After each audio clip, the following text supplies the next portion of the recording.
নমস্কার। আজকে যে কয়েনটি আপনাদের দেখাবো এটি একটি নর্মাল 5 টাকার কয়েন। দেখতে পাচ্ছেন আপনারা 5 টাকার একটি কয়েন কপার নিকেলের। ডান দিকে ইন্ডিয়া রুপিস আর বাঁদিকে ভারত রুপাইয়া হিন্দিতে এবং ইংরাজিতে লেখা, অশোক স্তম্ভ, নিচে ডিনোমিনেশন 5। উল্টো দিকে দেখতে পাচ্ছেন এটা বাল গঙ্গাধর তিলকের 150তম জন্মশতবার্ষী থিমের ওপর তৈরি হয়েছিল কয়েনটা। বাল গঙ্গাধর তিলকের ওপর 3 রকম কয়েন তৈরি হয়েছিল, একটা কপার নিকেল, একটা স্টিল, যে দুটো কয়েন সার্কুলেশনে এসেছিলো। এটা বাজারে পাওয়া যেত একটা সময়, যখন কয়েনটা মার্কেটে ছিল পাওয়া যেত।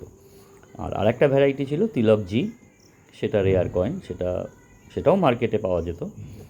এই কয়েনটা আপনারা হয়তো অনেকেই দেখেছেন। এই যে কয়েনটি দেখছেন এটা ইউএনসি কন্ডিশন কয়েন। আপনারা কয়েন দেখলেই বুঝতে পারবেন যে কী কন্ডিশনের কয়েন আছে। একটি সামান্য 5 টাকার কয়েন, এটির এখন বাজার মূল্য এই কন্ডিশনে 800 থেকে 1000 টাকা। তো এই কয়েন যদি কারো কাছে থেকে থাকে যত্ন করে রাখবেন, ভবিষ্যতে এই কয়েনের দাম হয়তো আরও বাড়বে। খুব ভালো কয়েন। এই থিমের কয়েন মার্কেটে ছিল একটা সময়, এখন হয়তো নেই।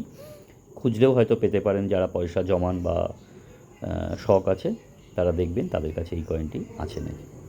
ধন্যবাদ।